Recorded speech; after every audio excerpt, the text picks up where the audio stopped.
Triples போனா fine போடலாம், ஏன் அடி வாங்கணும்? இந்த விஷயம் கோர்ட்டுக்கு போகாது. கோர்ட்ல போட்டு அடிக்கணும்னு சொல்லியிருக்காங்களா? அவங்க அம்மா அப்பா முன்னாடி அடிக்கணும்னு வந்து சொல்லியிருக்காங்களா? ஒண்ணுமே தப்பு பண்ணலங்க. அவன் என்ன பண்ணானா ட்ரிபிள்ஸ் போனான், வெளியில வந்தான், போலீஸ்காரன் சட்டையை பிடிச்சிட்டு எடுத்துட்டு போறான். ஏன் எடுத்துட்டு போகணும்? யார் ரைட்ஸ் கொடுத்தா? தொடர்றதுக்கு முதல்ல ரைட்ஸ் இருக்கா? எதுக்குமே ரைட்ஸ் கிடையாது. எடுத்துட்டு போனது மட்டும் இல்லாம அவங்க அம்மா அப்பாவை அடிச்சிருக்காங்கன்னு வந்து சொல்லப்படுறாங்க. அடிச்சதுனால இவன் போலீஸ் மேல ஏன் அடிக்கிறீங்கன்னு சொல்லி இப்படி வைக்கும் போது போலீஸ்ல சைட்ல ஸ்டார் இருக்கும்ல, அந்த ஸ்டார் வந்து விழுந்துருச்சான். அதுக்காண்டி ஒருத்தனை இப்படி கம்பத்துல கட்டி போட்டு 3 பேரும் வளைச்சு குத்துறானுங்க. கட்சின்னு எதுக்குங்க ஆரம்பிச்சீங்க? மக்களை வந்து சேஃப்டி பண்றதுக்கு, உன அடிக்க விடுறதுக்கு இல்ல.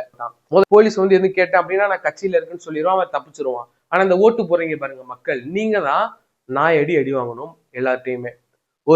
ஒரு கட்சிக்காரன் என்ன பண்றான் அப்படின்னா, ஏன் நீ என்ன எதிர்த்து பேசுறன்னு சொல்லி கட்சிக்காரன் அடிக்கிறான். ஆனா ஓட்டு வந்து போடுறது நம்ம கையில தான் இருக்கு. போலீஸ்காரன் அடிக்கிறான், போலீஸ்காரனுக்கு யார் சம்பளம் கொடுக்குறா அப்படின்னா பீப்புள் தான் கொடுத்துக்கிட்டு இருக்காங்க. கவர்மெண்ட் யூனிவர்சிட்டி எதுக்கு நடக்குது அப்படின்னா எங்களுக்கான நடந்துகிட்டு இருக்கு. எல்லாமே வந்து மக்கள் கிட்ட இருக்கு. அந்த மக்களே போட்டு வந்து கவர்மெண்ட் வந்து அடிக்கல, இது எப்படி இருக்கு?